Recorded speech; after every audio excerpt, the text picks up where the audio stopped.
I'm your host, Sarah Janishevsky from Glenroy. Settle in and enjoy this episode. Hello, and welcome everyone to the Flexible Packaging Roundtable. Today we are speaking with Crystal Bayliss, Program Manager of Circular Economy Strategic Relationships from the US Plastics Pact. And I am your host, Sarah Janishevsky. Thank you for being here, Crystal. Are you ready to jump right into the questions? Yeah, thank you for having me. Absolutely. And to start here, can you just tell our viewers and listeners more about yourself and the work you do with the US Plastics Pact? All right, so I'm Crystal Bayliss, and I'm with the US Plastics Pact. Prior to joining the Pact, I was in supply chain for about 15 years, and so I had a variety of roles within procurement. Most recently, I was a buyer of rigid resin packaging. And in June of this year, I joined the US Plastics Pact. We're an organization that was started by the Recycling Partnership and World Wildlife Fund, and we're part of the Ellen MacArthur Foundation's Global Network of Plastics Pact. We're about 2 years old. We've got over 115 activators from all aspects of the plastics value chain, and I'm excited to tell you more about us today. Awesome. And next question here, why do we, and we being manufacturers, brands, consumers, why do we need the US Plastics Pact? Yeah, that's a great question. So, as you know, in the United States, we don't necessarily have all of the legislation that other countries have to standardize the packaging formats and the infrastructure that's needed to get to a circular economy. So this is where the US Plastics Pact comes in. In my former role as a plastics buyer, I used to get really frustrated in talking to different suppliers about, is our packaging actually recyclable? And I would hear so many different things as far as, if this happens and this happens and this happens, then yes, it'll probably get recycled. I would hear things about, like, you could do this or you could do that. And sometimes, honestly, it was conflicting. And so it seemed as though it was like a bit of an unorganized mess. And there were lots of things that we could do, but like no one was really saying what we should do.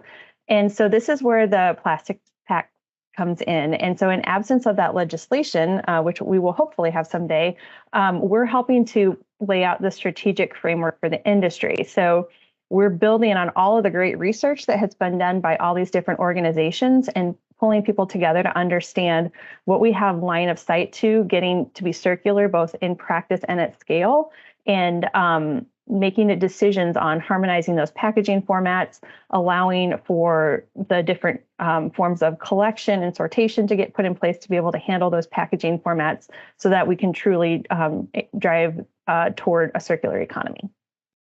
Right. And how is the US Plastics Pact communicating your message around plastics? You know, are you advocating for creating more sustainable plastic, eliminating plastic altogether, or just creating alternatives to plastic?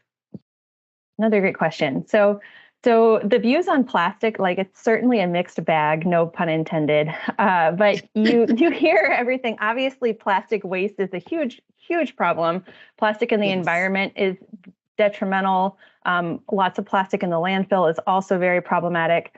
But at the same time, plastic is lightweight. It has reduced carbon emissions for shipping products. It also plays an important role in increasing the shelf life of food, increasing food safety, things like that. So those are important things too. And so what we're focused on is making plastic circular in nature, so that you get the benefits of plastic, but like you avoid all those terrible things of plastic in the environment, plastic in the landfill. Right.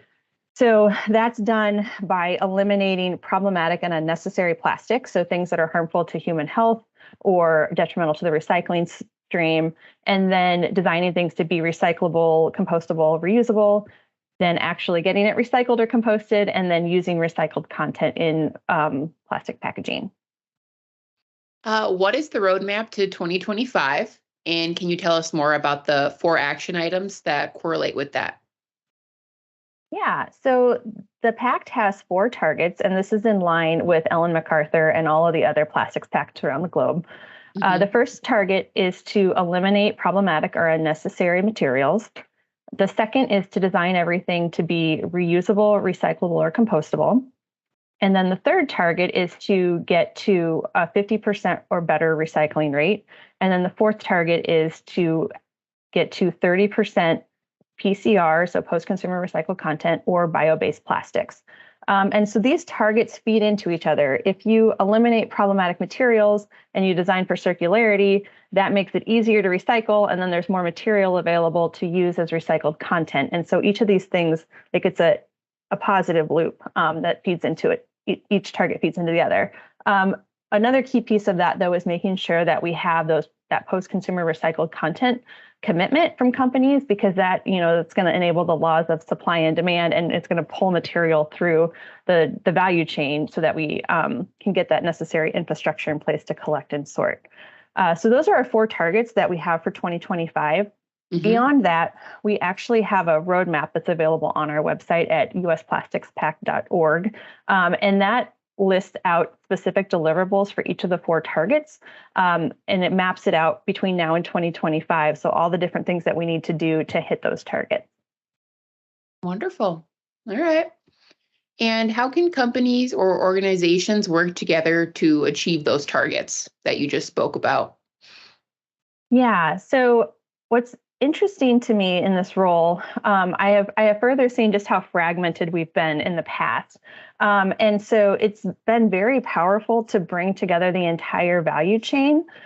So you have the MRFs talking to the brands, talking to local governments, and everybody's discussing what their challenges and needs are.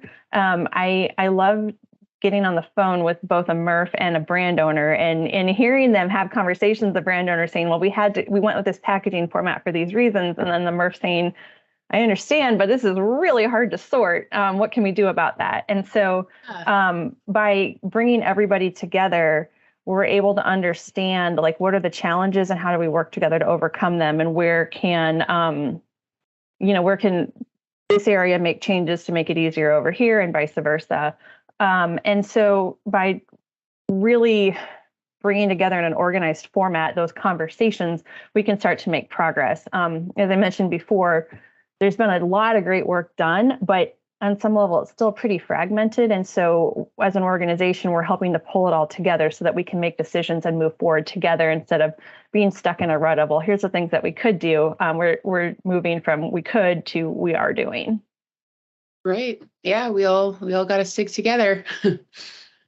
And then just lastly here to wrap it up, is there anything else that you would like to add or shout out? Yeah, so a couple of programs that we have going on right now.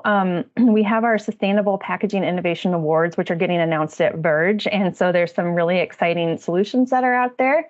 And we also have a program happening right now called the Reuse Catalyst. And that is to help out companies that are putting innovative reuse programs out there, and also helping understand how that impacts the consumer and what the consumers are looking for. And so these are a couple things that we have right now that are wonderful. You can find out more information about both on our website if you'd like to visit.